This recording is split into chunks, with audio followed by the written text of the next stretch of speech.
Hey, my name's Kate Hartley, and today I'm going to be sharing a few Trello basics around labels. Specifically, the first one, a lot of people say to me, I've got labels, but I can't see what the text says on them. That's the first tip I'm going to share, and then I'm going to share a few more tips and to keep using your labels on Trello super easy.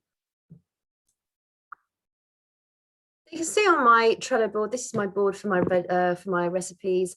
I've already got the text showing on my labels. However, your board might look like that, where you've just got the colors, but there's no text showing. All you have to do is click on any card over the label. And instead of hovering to see what the text says, that says veggie, you just click it and they're all going to show up, and they will stay like that until you either inadvertently click the labels again and they'll vanish, and then you just click them to come back on. So that is the first tip. Secondly, if you want to do a search across your boards for a specific label, so if I want to do a search for vegetarian recipes, I can go to show menu and I can search the cards, and I can go through here, show all labels, and I'm going to click veggie, and it's going to show all the cards that have got the veggie label attached to that.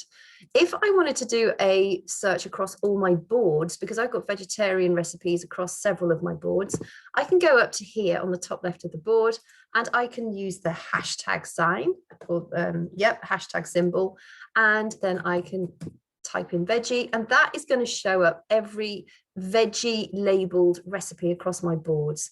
If I've forgotten that I've called it veggie, I may have called it vegetarian, I might have spelt it wrong, I can go and just do the pound sign and green, and that's going to click up any green card that shows across my boards. Bearing in mind the way I label some of my boards, they don't all follow the same labels because my board's very different. So right now my Thrive Hive bulletin is also showing up, but you get the, if you're looking for something and you've forgotten what the actual name of the label is, you could find it there. But you can also go into show menu and you've got all your labels listed down here in any case. So, it's really easy way of filtering your cards via labels. Another thing I want to show you, just get out of that search result, is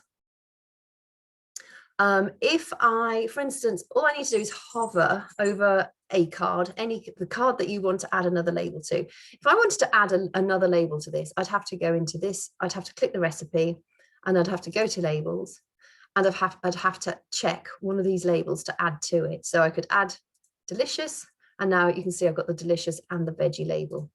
But if I want to save time, I'm just going to click out of that. If I want to save time, all I need to do is literally hover over the card I want to add the label to and type L on my keyboard, and that automatically chucks up these labels. Now, if you use the standard default settings from Trello, I've added extra labels, so it sort of buggers it up.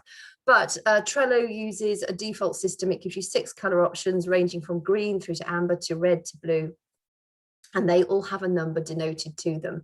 So if I knew that, and those are the only labels I've got. So if I wanted to add delicious, I could, instead of going to the labels here, I could just hover over there and type L1, and that would then add delicious to it. But because I've got different greens on here, it sort of messes up that. But just know that you can do that. You may operate with a system that has like red for urgent, amber for pending, and green for done, possibly. Again, once you know what, I think green is 1, I think amber is 3, and I think red is 4. So that's L1, L3, L4, and that would automatically label up your cards for you in that way as well.